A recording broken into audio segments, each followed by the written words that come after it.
Peygamberimiz sallallahu aleyhi ve sellem o'zining bir hadisinde bu dünya mümin kişisi üçün türme şekilli, kafir üçün cennet şekilli deb aytdi.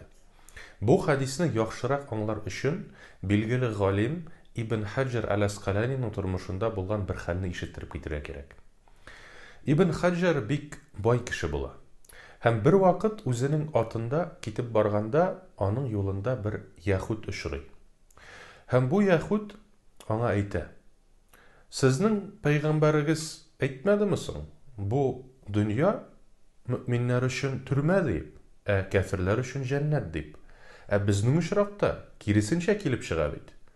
Sen boy, atda o'tirasың, min yarlı, fakir, hem benim kiyerge kiyimim de yok" deb aytdi.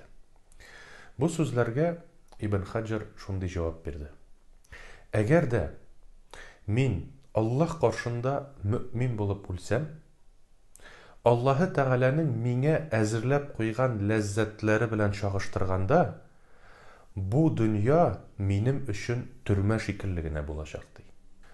Eğer de sen kafir bulup ölsen, Allah'ı Teala'nın sana əzirləb koygan intigüleri bilen şuşu dünyanı çağıştırganda, bu dünya senin üçün cennet şekilli bulacaq deyip aytdı.